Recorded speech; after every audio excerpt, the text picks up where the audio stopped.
30 টাকা দেন, 40 টাকা দেন। আবার কিছু কিছু মনে করতেছেন হুজুর 500 টাকা নিয়ত করে আসলাম দেবো, আপনি 50 টাকা চালেন কেন?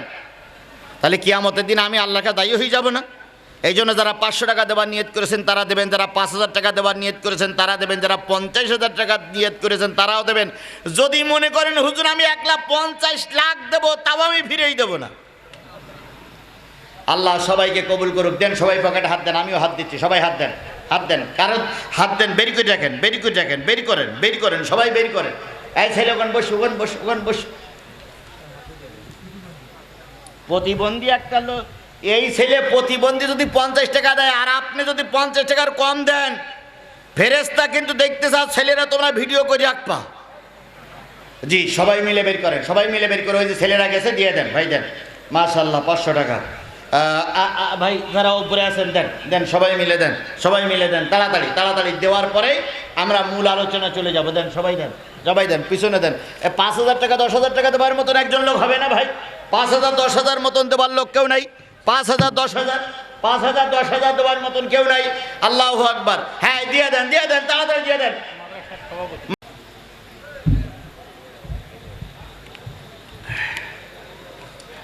5,000 10,000 দেওয়ার মতন দিয়ে একজন যদি থাকেন মেহেরবানি করে দিবেন। আর যদি না দেওয়ার মতো থাকে দয়া করে বসুন। আশেপাশে যারা আছেন তারা যে চলে গেলে আল্লাহ, চলে গেলে আল্লাহ অসন্তুষ্ট হয়ে যাচ্ছে। আল্লাহর কোরআনের মাহফিল থেকে আপনি চলে যাবেন, এটা কিন্তু ভালো জিনিস নয়। 50টা মিনিট বসে থাকা কোনো ঘটনা নয়। এমন আমার হুজুর আছে এক মোনাজাতে 50 মিনিট কাটাই দেয়। ঈদের দিন, এই যে ঈদ গেল কালকে, এক জায়গায় এক হুজুর মোনাজাত ধরিয়েছে চোখ বন্ধ করি, চোখ আলগা করি, মোনাজাত শেষ করি, দেখে বারানা নেই। তো সভাপতির বলতেছে ভাই সে লোক গেল কেন? যে মোনাজাত ধরিয়েছে, তো মোনাজাতের ঠেলায় লোক সব চলে গেছে। তা আপনি জান না কেন? আমি যাবো, সে টাকার ব্যাগ এখনো হিসেব করা হয়নি, এই জন্য বসে আছে, নতুবা আমিও বাড়ি যেয়ে সিমাই খাওয়া শুরু করতাম। এই জন্য এক মোনাজাতে 50 মিনিট কাটানো লোক আছে। আমি 50টা মিনিট আলোচনা করব, মোনাজাত করব কম। আল্লাহ আমাদের কবুল করুক, সকলে বলুন আমিন। বন্ধুগণ, 5,000 টাকা দেওয়ার মতন যদি কোনো ব্যক্তি থাকেন একটু নামটা বলবেন, আমি তার জন্য একটু অন্তর খুলে দোয়া করবো। ঈদের পরের দিন আজকে সবাই মিলে খুশি খুশি করতে চাই, আমরা কোরআন শুনতে চাই। আল্লাহ আমাদের কবুল করুক। কোন সূরা? সবাই মিলে বলুন কোন সূরা? সূরাতুল আনাম। কয়টা আয়াত? 3টা আয়াত আমি আপনাদের সামনে তেলাওয়াত করেছি। সূরা আল আনাম থেকে 3টা আয়াত জাতির জন্য আপনাদের জন্য পেশ করেছি। আল্লাহ পাক শেষ মোনাজাত পর্যন্ত আপনাকে আমাকে কবুল করুক, সকলে বলুন আমিন। 165টা আয়াত, 20টা রুকু। মক্কায় অবতীর্ণ যতগুলো সূরা তার ভিতরে একটা অন্যতম সূরা, কোরআন শরীফের 7 নম্বর সূরা। আর আমরা কোরআন শরীফের 7 নম্বর পারার 6 নম্বর সূরা, সূরা আল আনাম আমরা তেলাওয়াত করেছি। 8 নম্বর পারা থেকে আল্লাহ রাব্বুল আলামিন বলতেছেন, প্রথম কথাই শুরু করে আল্লাহ বলতেছেন, কুল তাআলাউ আতুলু মা হাররামা রাব্বুকুম আলাইকুম আল্লা তুশরিকু বিহি শাইয়্যা ওয়া বিল ওয়ালিদাইনি ইহসানা।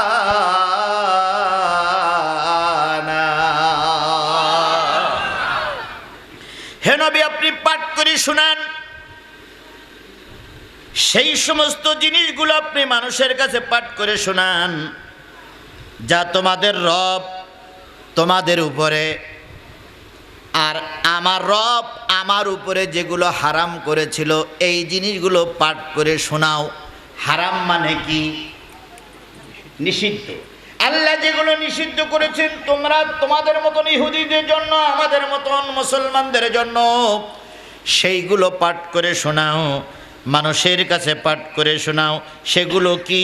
আল্লাহ তুশরিকু বিহি শাইয়ান, সকল ধর্মের জন্য আমি আল্লাহ বলে দিলাম, খবরদার খবরদার আল্লাহর সঙ্গে শরীক করবে না। ইহুদিদের জন্য শরীক করা কি? হারাম। খ্রিস্টানদের জন্য আল্লাহর সঙ্গে শরিক করা কি হারাম, আমাদের জন্য আল্লাহর সঙ্গে শরিক করা কি। এখন আমরা শরিক করি না কেমন করি? বিরাট নামাজি চেয়ারম্যানকে দেখে বলতেছে, চেয়ারম্যান সাহেব আপনি আমার রেশনের কার্ডটা যদি না দিতেন ছেলে মেয়ে সব না খেয়ে মারা যেত। তাহলে কার সঙ্গে শরিক করলাম? চেয়ারম্যান আমার খাওয়ানোর মালিক নয়, চেয়ারম্যান আমার পড়ানোর মালিক নয়, বাঁচানোর মালিক নয়, আমার বাঁচানোর মালিক কে? আরো জোরে বলেন, বাঁচানোর মালিক কে?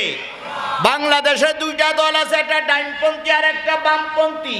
যারা ডাইনপন্থী দল তারা মনে করে সকল ক্ষমতার উৎসকে। আরো জোরে বলেন, সকল ক্ষমতার উৎসকে, সকল ক্ষমতার মালিককে। আর যারা বামপন্থী তারা বলে সকল ক্ষমতার উৎস জনগণ। এই যে সকল ক্ষমতার উৎস জনগণ, এটা শিরকি কথাবার্তা। যারা সকল ক্ষমতার উৎস জনগণ মনে করেন তারা শিরকের ভিতরে আছেন। এই অবস্থায় যদি মৃত্যু হয়, কোরআন বলে দিল আপনি নাজাত পাবেন না।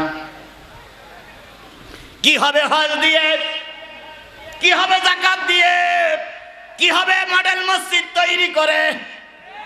কি হবে নতুন নতুন মসজিদ তৈরি করে? আপনি শিরকের ভিতরে আছেন। যারা শিরক করে, ইন্নাশ শিরকা লা যুলমুন আযীম, নিশ্চয়ই সকল গুনার উপরের গুনাহ হলো শিরক করা। আল্লাহ সব গুনাহ মাফ করবে, কিন্তু শিরকের গুনাহ মাফ করবে না। যারা কবরে ফুল দেয়, যারা কবরে ফুল দেয়, তাই সে বাবার কবরে হোক আর স্বামীর কবরে হোক, আর এই মুনাফিকের সাদের কবরে হোক, কবরে যারা ফুল দেয় তারা কি করে? সমস্ত বাংলাদেশের আলেমগুলো একমত, কবরে ফুল দেওয়া কি? এই মুসলমান কথা বলেন না কেন? ঠাস ঠাস করে কথা বলবেন। আপনারা কি হাতে চুরি পরি বসে আছেন? খালি মুসলমান ঠাস ঠাস করে কথা বলবে। কবরে ফুল দেওয়া কি? জোরে বলেন, কবরে ফুল দেওয়া কি? এই শিরক যদি তুমি বন্ধ না করো তাহলে তোমার মৃত্যুর পরে আল্লাহ তোমারে ক্ষমা করবে না।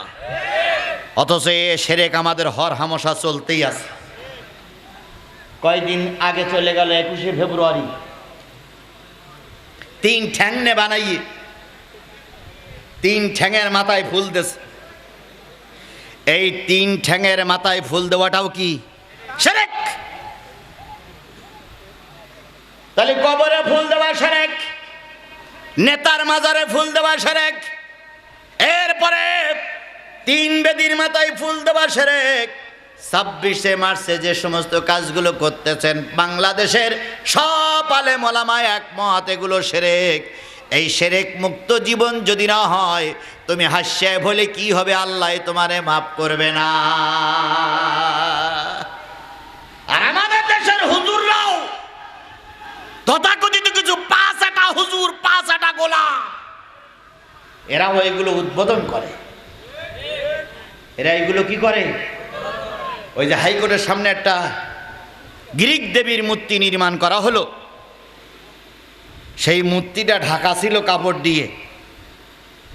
যেদিন উদ্বোধন হলো সেদিন বড় এক হুজুর যাইয়ে সেই যে দোয়া করতেছে, আল্লাহ এই মূর্তি যারা নির্মাণ করেছে তাদের ক্ষমতা পাকাপোক্ত করে দাও, আল্লাহ তাদের হায়াত বাড়িয়ে দাও। ইবলিস শয়তান, আমি আমার অন্তঃচক্ষু দিয়ে দেখেছি, ইবলিস শয়তান ঢাকার বুকে ওই দিন ছিল না। ইবলিস শয়তান সোজা উড়তেছে আর পিছনের রাস্তা দিয়ে শুধু বুটবুট বুটবুট করে বাইক সরাচ্ছে। জনগণ জিজ্ঞেস করছে, যাও কই? কে? আমাসি বড় শয়তান ওই মূর্তি উদ্বোধন করতেছে, ওইটি আগে মরুক তারপর আমি আসবো। এরকম পাকা পাকা ইবলিস আমার সমাজে আছে না নাই?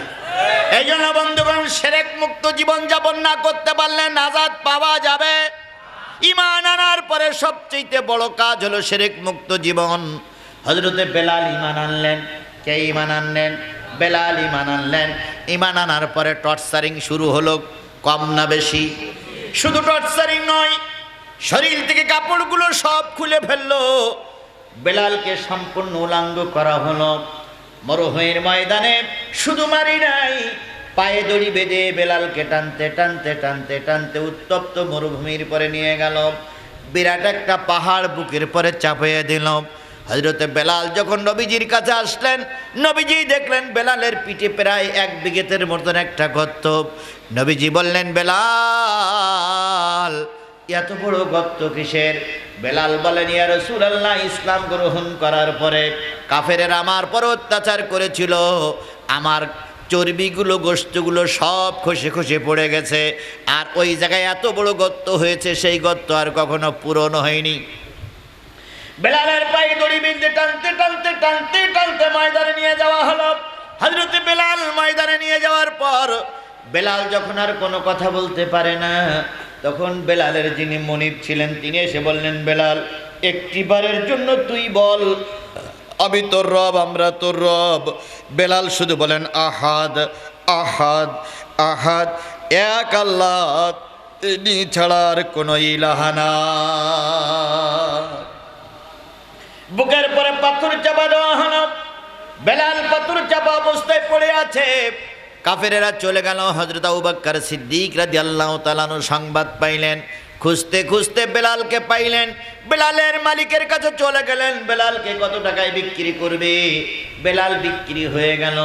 আমার বন্ধু, জীবনের সব শেষ হয়ে গেল, কিন্তু বেলাল মুশরিক হয়ে মৃত্যুবরণ করে নাই। এর নাম হলো আল্লাহ তুশরিকু বিহি শাইয়ান, আল্লাহর সঙ্গে কোনো অবস্থায় শরীক করা যাবে না। লম্বা জামা পরা সহজ, মাথায় টুপি পরা সহজ, আমার মতন বক্তা হওয়া সহজ, কিন্তু শিরক মুক্ত জীবন গঠন করা অত সহজ নয়। শিরক মুক্ত জীবন গঠন করা অত সহজ নয়। অথচ আমরা সবাই শিরকের সঙ্গে কম বেশি জড়িত। এই জন্য প্রথম ওয়াজ হইল শিরক মুক্ত জীবন গঠন করতে হবে। জীবনের সব কিছু যদি চলেও যায়, তবু মুশরিক হওয়া যাবে না। 1 নম্বর। 2 নম্বর, ওয়াবিল ওয়ালিদাইনি ইহসানা। আল্লাহ রাব্বুল আলামিন বলতেছে, আমি ইহুদিদের বলে দিলাম, খ্রিস্টানদের বলে দিলাম, জৈনদের বলে দিলাম, পাদ্রীদের বলে দিলাম, মুসলমানদের বলে দিলাম, পিতা মাতার সঙ্গে সুন্দর আচরণ করো। পিতা মাতার সঙ্গে সুন্দর আচরণ করা কার নির্দেশ? সূরা বনী ইসরাঈলে জান আল্লাহ বলতেছেন, ওয়াকাদা রাব্বুকা আল্লা তা'বুদু ইল্লা ইয়্যাহু ওয়াবিল ওয়ালিদাইনি ইহসানা।